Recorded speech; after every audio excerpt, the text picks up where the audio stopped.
Welcome to the Picture Love Podcast. I'm your host, Chris LaDon. In this space, we believe that love is something you can choose to see because it lives within each of us innately.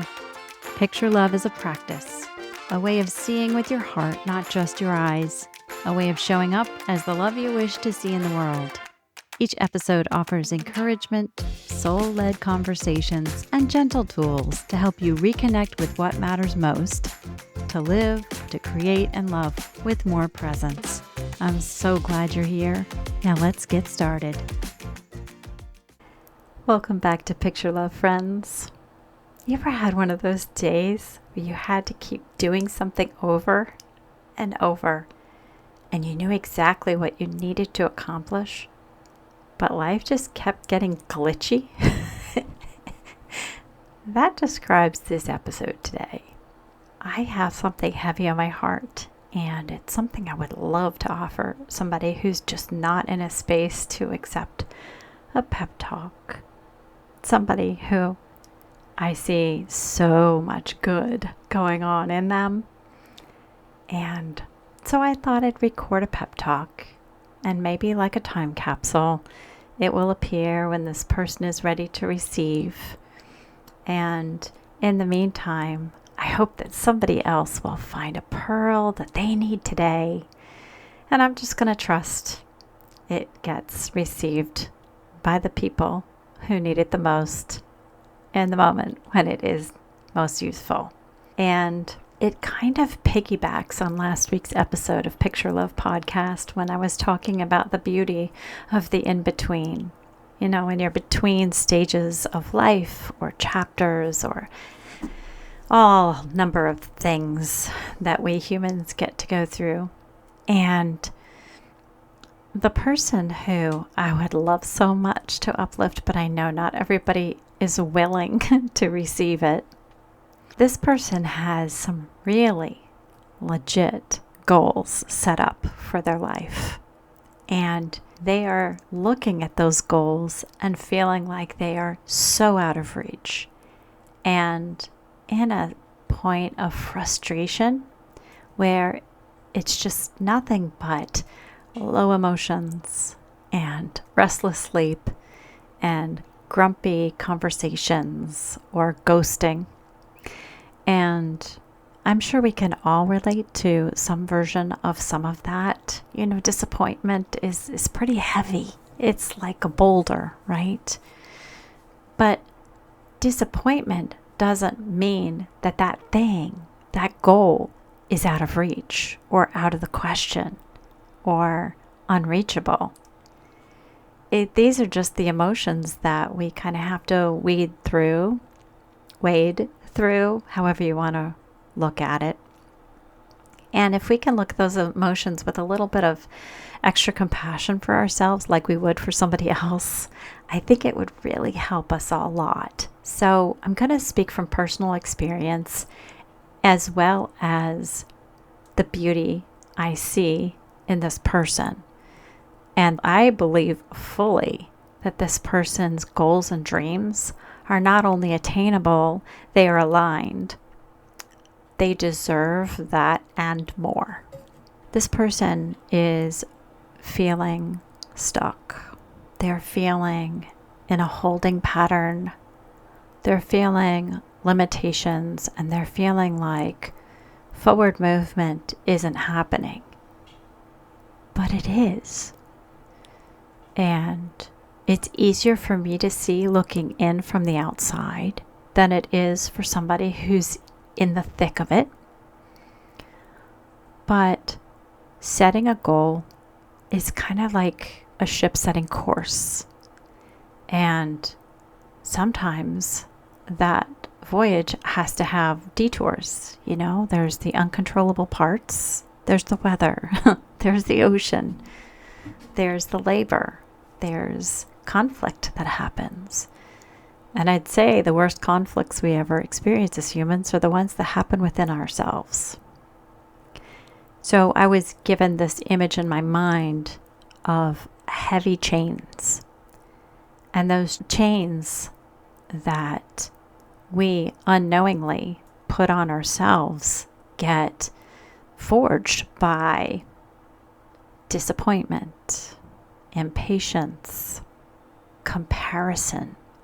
Don't forget deadlines. When we put a date on something, it makes it almost a pass-fail scenario. Instead of considering the fact that, a goal is something that we get to work towards. Like I said, like setting a compass. But just like GPS frequently gives us alternative routes when there's construction or where there's an accident or a roadblock of some kind, it'll say, can we redirect? And it'll give you options to avoid tolls, to avoid highways, to avoid, bridges, things like that. And in this case, this person is not seeing all of the many hurdles they have already overcome. And those hurdles, those steps, when you look back, you see how far you've come. But if your eyes are only looking at the end point, and that end point is physically out of sight, it leaves a lot of blind spots for us. So it's my wish right now that when this person hears this pep talk, receive the invitation to take the chains off. Take the deep breath. Let your shoulders go down where they belong. Relax your jaw. And as you take off the chains, put down the comparison, because nobody is here to be a copy of what somebody else has accomplished. Put down the deadlines. While it's nice to have something to work towards, understanding that there's more than one ship to sail in life, and perhaps missing the ship is life's protection that keeps you from getting into very dangerous storms. Releasing the comparison, releasing the impatience, and all of those things, those chains, are the opposite of savoring and appreciating that in between. Nobody goes on a vacation to have it over with. The purpose of a vacation is the experience. It's not about having it over with. A vacation is meant to be a break. It's meant to be an experience. It's meant to be a journey. And part of goals and reaching goals is the process of getting there, and all the directions that we have to stretch and we have to grow, and the fears that we have to abandon. Coming back to the biggest battles are within ourselves. I think the biggest battle is always rooted in fear. The fear of not getting there on time, the fear of not being good enough, the fear of not knowing enough, the fear of what other people perceive, the fear of not measuring up. And you know what? The fear of success is another biggie also. Because what happens if I get there and I find out that's not what I want? Well, wouldn't it be wonderful to get there and decide there's something else you want to work for next instead of I failed in life? I guess maybe what I'm trying to say is you can commit to something, but don't let the outcome determine your value. Love yourself. Love the process. Be willing to take a detour. Be willing to receive the experience that you had not planned on receiving in the first place. The worst case scenario is you get to your goal and decide it's not what you want, so you try something else.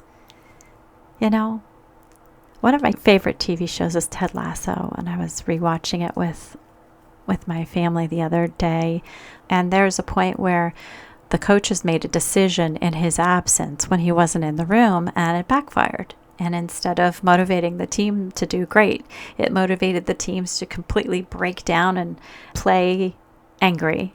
And so they were getting red cards everywhere. It was a hot mess. And Ted's response to the coaches is, hey, you tried something new and it didn't work.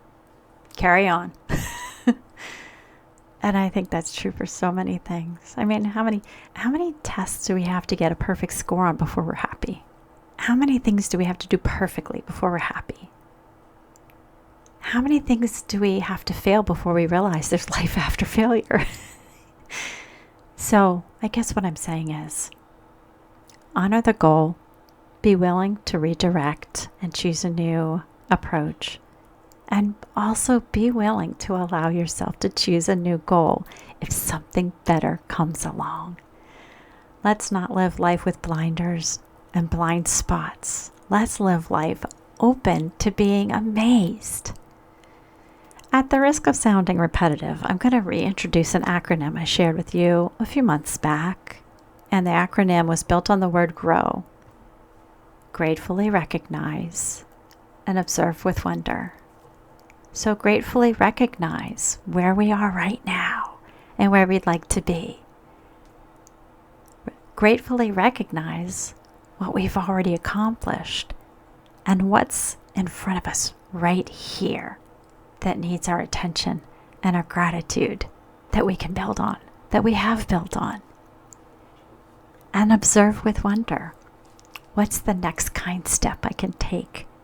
What is the next kind step I notice somebody else took? How can we inspire and encourage each other? How can we live without those chains weighing us down? How can I encourage myself? What about positive reinforcement every time we discover ourselves letting something go? I'm not saying let go of the people you love, like abandon them. I'm talking about letting go of the exact outcome and appreciating the process. And being like a little toddler who loves to people watch. Have you ever watched babies watch people? It's really fun because they're always curious. Their brains are like little sponges, and through their eyes, they're taking in all this data, and through their ears, they're hearing all of this information, and they look at life with wonder. I just told my daughter today, I hope we all remember to look at life through the eyes of a baby. In that case, we were talking about her kitten. But if we can look at life and observe with wonder, there's always something to be grateful for. There's always something to decide. I don't care for that, which is equally important to finding what we do care for, what we do prefer. It doesn't mean things are right or wrong. It just means some things resonate better with me and some other things might resonate better with you. And it's all the process. So, as far as pep talks go, give yourself a pep talk today. What's something you did right recently? What's something that you would do again the same way? What's something that you learned that you can use going forward? And how satisfying it would be if we decided to set a goal and bam, it's done. It wouldn't be nearly as satisfying to reach that end game. It's about the process. Doesn't mean we have to choose struggle. Doesn't mean it has to be hard. But what if we can discover the wonder between where we are and where we are aiming to be? So let's rediscover our wonder. I hope that helps somebody's heart today. Pay it forward if there's somebody you want to encourage. And stay tuned because I cannot wait to open the doors to the Picture Love community where we can all get to know each other in real time, where we can all share our journeys, where we can support each other, where we can remember to lay down the expectations and just be. Until next time, keep picturing love, friends. I love you. Bye-bye.